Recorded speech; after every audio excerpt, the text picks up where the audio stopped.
اس کے ہلکے کڑیاں چہرے انور کے اندر چلی گئی، نکلتی نہیں، نکالنا چاہتے ہیں، نکلتی نہیں، نکالنے کی کوشش کرتے ہیں۔ ابو عبیدہ بن جراح رضی اللہ تعالیٰ عنہ نے دانتوں میں پکڑ کر وہ ہلکا زنجیر والا کھینچ لیا۔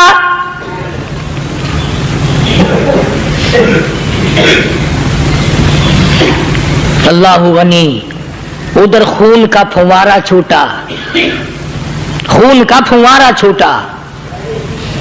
اللہ، عرش الہی سے آواز آئی، جبریل، پل جھپکنے کے برابر جبریل ساری دنیا کا نظام طے کر سکتا ہے۔ توجہ، اللہ نے آواز دی، جبریل، عرض کیا حضور، فرمایا یاد رکھ اگر میرے محبوب کا خون زمین پہ گر گیا تو پھر تو جبریل کا آئے گا۔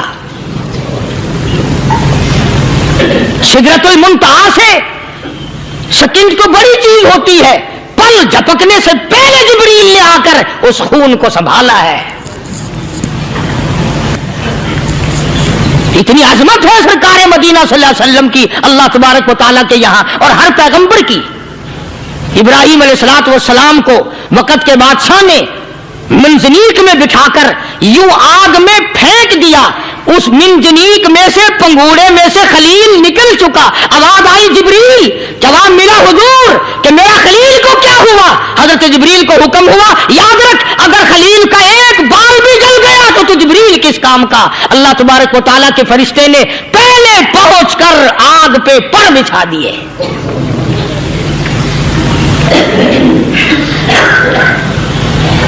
یوسف علیہ السلام کو بھائیوں نے کنویں میں پھینکا۔ اب بتاؤ کنواں کوئی 100-200 گز یا 100-200 میل تو لمبا نہیں ہوتا۔ میں خالق کی بے نیازی تمہیں بتا رہا ہوں اور اپنے پیغمبروں کی کس طرح حفاظت فرماتے ہیں، سبحان اللہ۔ بھائیوں نے کنویں میں دھکا دیا، جبریل جی یہ کیا ہوا؟ تو میرا نبی آیا، میرے نبی کے کنویں میں جانے سے پہلے تخت بچھا دے۔ جبریل نے پر بچھا کر تخت بنا دیا۔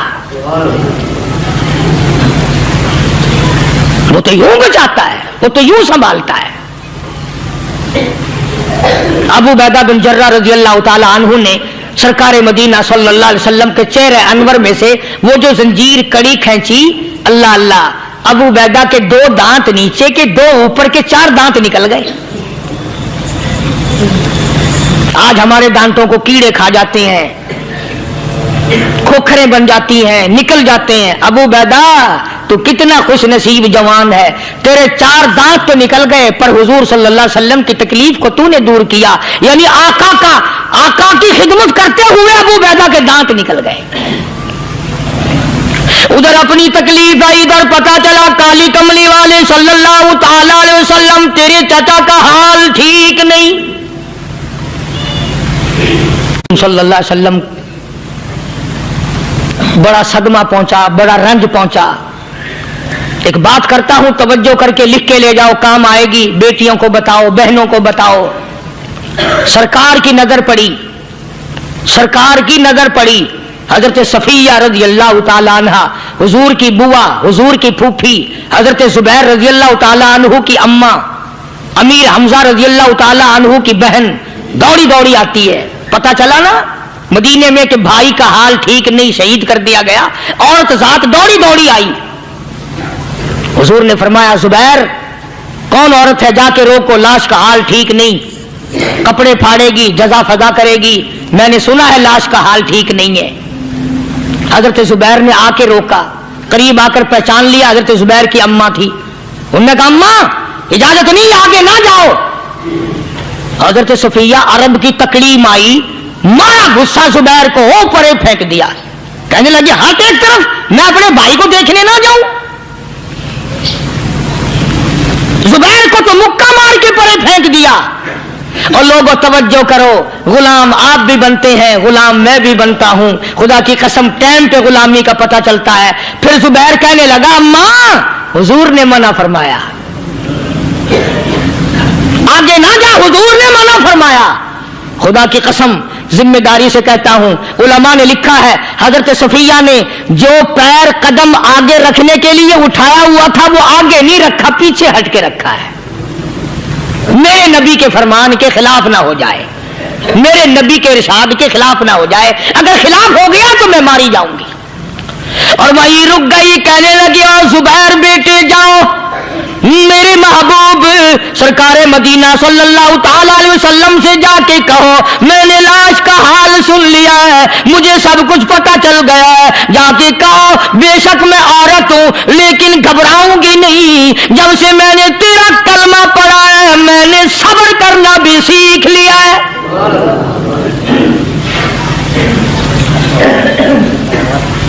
میں جدا فدا نہ کروں گی، میں کپڑے نہ پھاڑوں گی، میں رونا دھونا نہیں کروں گی۔ مدنی کریم صلی اللہ علیہ وسلم کو حضرت زبیر نے جا کے بتا دیا، میری اماں یوں کہتی ہے، فرمایا پھر بے شک اجازت ہے جائے۔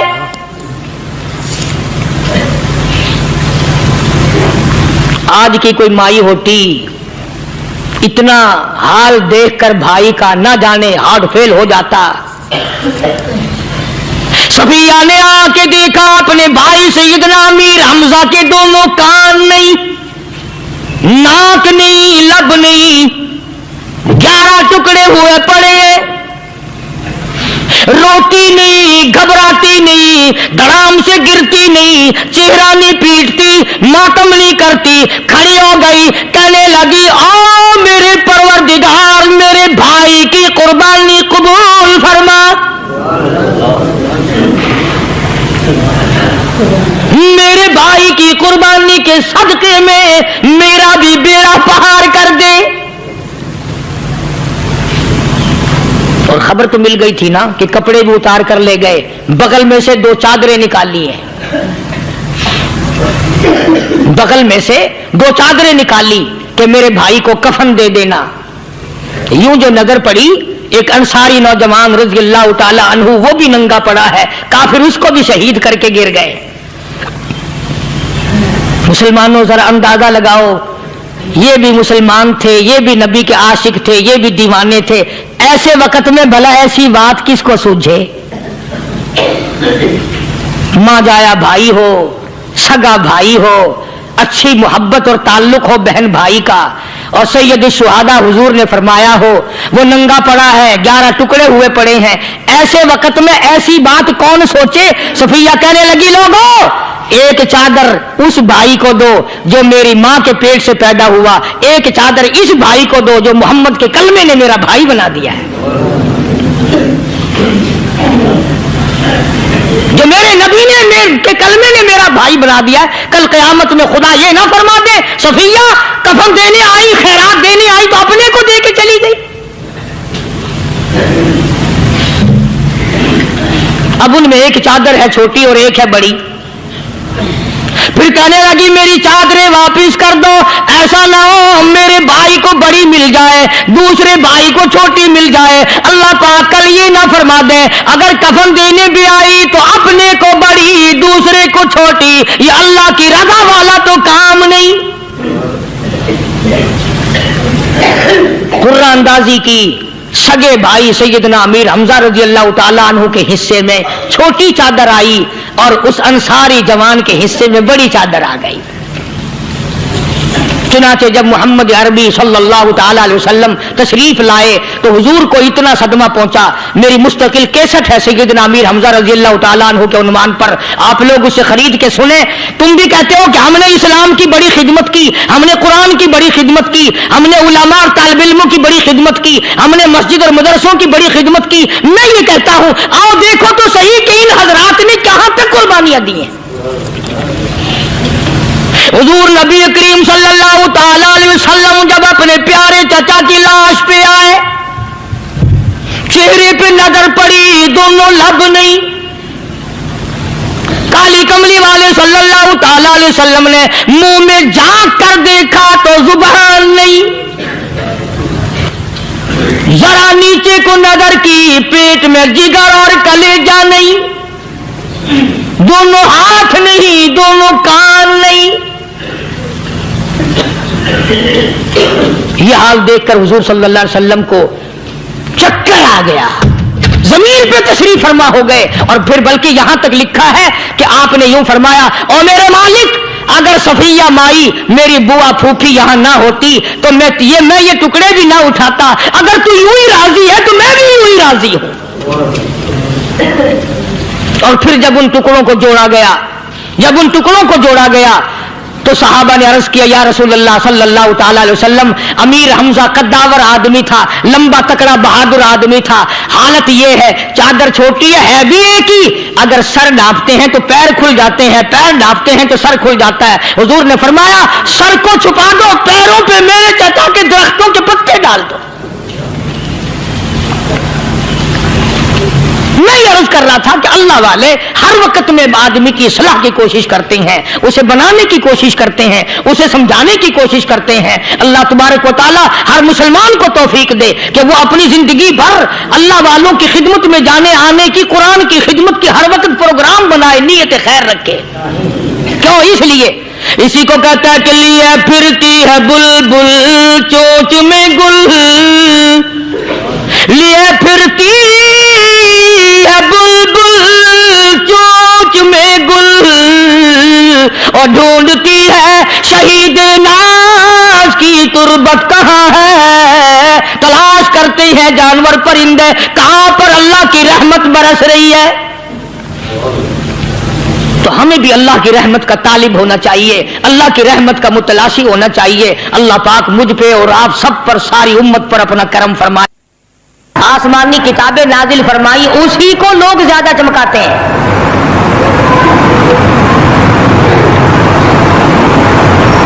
خدا اس بات کو گوارا ہی نہیں کرتا کہ میری طرف سے بغیر میرے اعلان کے کوئی ذرہ برابر اعلان کر سکے۔ وہ کسی قلندر کو، کسی ملنگ کو، کسی کو اختیار نہیں دیتا۔ جن کا خدا جیتا جاگتا حی و قیوم قائم دائم ہے وہ تو ایسا ہے، اور جن کا خدا کبھی پیدا ہوتا ہے کبھی مر جاتا ہے ان کی میں بات نہیں کرتا۔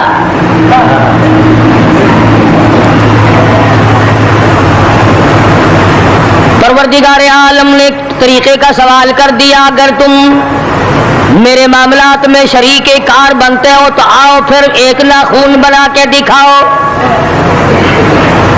ایک بال بنا کے دکھاؤ، درخت کا ایک پتا بنا کے دکھاؤ، پتھر کا ایک روڑا بنا کے دکھاؤ، مٹی کا ایک ذرہ بنا کے میرے سامنے لاؤ۔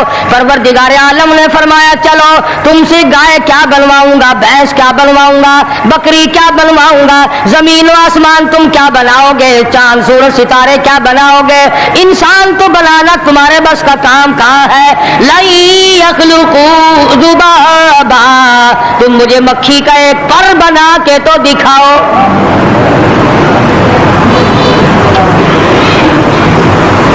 فرمایا جس کے دل میں توحید و ایمان یقین کی دولت جم جاتی ہے وہ لوگ تو دنیا ہی میں ایمان کا مزہ چکھتے رہتے ہیں، ایمان کی لذت آتی ہے۔ صحابہ اکرام رضوان اللہ تعالی علیہ مجمعین کی جماعت نے دنیا ہی میں جنت کو دیکھا، جنت کی خوشبو سونگھی، کسی کو جنت کی ہوا لگی، کسی نے جنت کا نقشہ دیکھا، کسی کو جنت کا نظارہ کرا دیا گیا دنیا ہی میں۔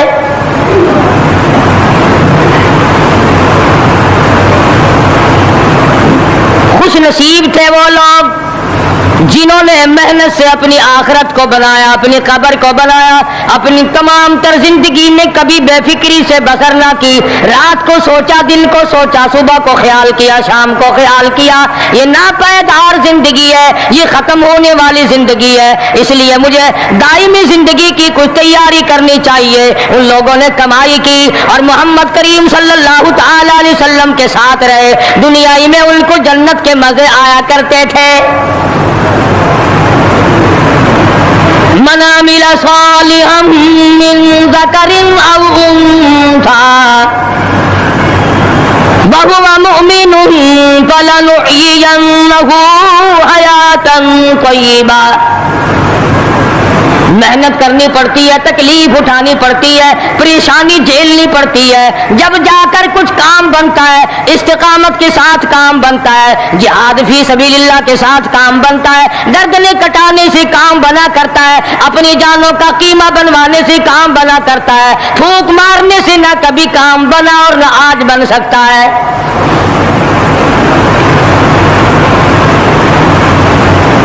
علماء کرام میں بے شمار لوگ اس قسم کے آئے جو استقامت کا پہاڑ ثابت ہوئے۔ ان میں سے بعد نے یہ لکھا ہے کہ بعض مرتبہ کھانے میں ایسا مزہ آتا تھا جیسے جنت کے کھانے کا مزہ آتا ہے۔ شاہ عبد الرحیم صاحب رائے پوری رحمہ اللہ، خدام نے عرض کیا حضرت پورا مہینہ گزر جاتا ہے رمضان المبارک کا، کچھ دو چار نوالے دو چار لقمے کھا تو لیا کرو۔ تو فرمانے لگے میں اللہ پاک کا قرآن کریم دن کو پڑھتا ہوں، رات کو پڑھتا ہوں، سارا دن تلاوت کرتا ہوں، ساری رات تلاوت میں لگا رہتا ہوں، اور لوگوں تمہیں کیا معلوم ہے جب میں خدا کا قرآن پڑھتا ہوں میرے منہ میں جنت کے پھلوں کا مزہ آتا رہتا ہے۔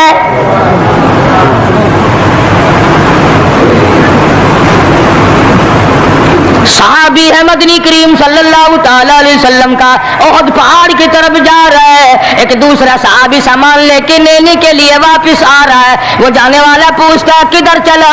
کہتا ہے مجھے فلانا کام ہے۔ پوچھا تم کہاں چلے؟ کہتا رب ذوالجلال کی قسم احد پہاڑ سے جنت کی خوشبو آ رہی ہے۔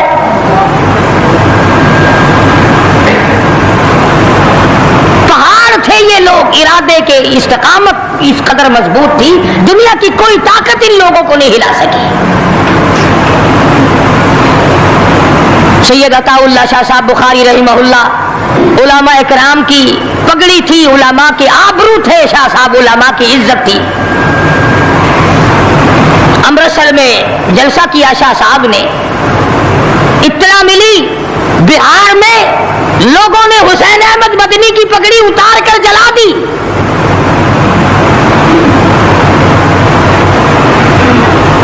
بخاری نے جلسہ کیا، لوگوں نے جستجوانہ نگاہوں سے دیکھا کہ آج بخاری سٹیج پہ ننگے سر کیوں آیا؟ فرمایا ہاں جو کچھ نگاہوں سے پوچھ رہے ہو سمجھ گیا ہوں، تم یہی کہتے ہو نا کہ میں ننگے سر کیوں آیا ہو جب حسین احمد کی پگڑی تم نے اتار دی۔ بخاری اوڑھ کر آنے والا کون ہوتا ہے؟ آج تک دیکھو ان بہاریوں کو تم کہاں کہاں یہ دھکے کھاتے پھرتے ہیں۔ مولانا حسین احمد مدنی رحمت اللہ علیہ کی پگڑی اتاری، پیروں کے نیچے بلی اور جلا دی، داڑھی میں شراب پھینکی، بے عزتی کی، پتھر مارے۔ جو سب سے آگے تھا صبح کو تالاب میں نہانے گیا، پیر اوپر ہے سر نیچے ہے، لوگ کہنے لگے بلے بلے اتنا لمبا سانس، بہت دیر ہو گئی۔ جب آدھا دن گزرا لوگوں نے جا کے دیکھا حضرت دنیا سے تشریف لے جا چکے تھے، وہ مر چکا تھا، پاؤں اوپر سر پانی میں ڈوب کے مر گیا۔ اس طرح سے غرق کیا خداوند عالم نے کہ میرے ولی کی توہین کرنے والوں تم بچ کے نہیں جا سکتے۔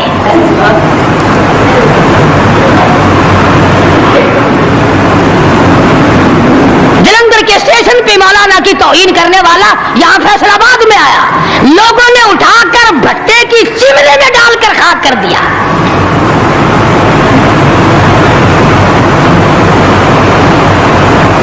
اللہ والوں کی توہین بشرطے اللہ والا ہو، ڈھنگ والا نہ ہو، فریب والا نہ ہو، ٹھگی والا نہ ہو، کتے بلی والا نہ ہو، اللہ والا ہو، خدا اس کا انتقام لیتا ہے۔ کلکتے میں مولانا ابوالکلام آزاد رحمہ اللہ کی بیگم بیمار ہے، مولانا ابوالکلام آزاد رانچی جیل میں ہے،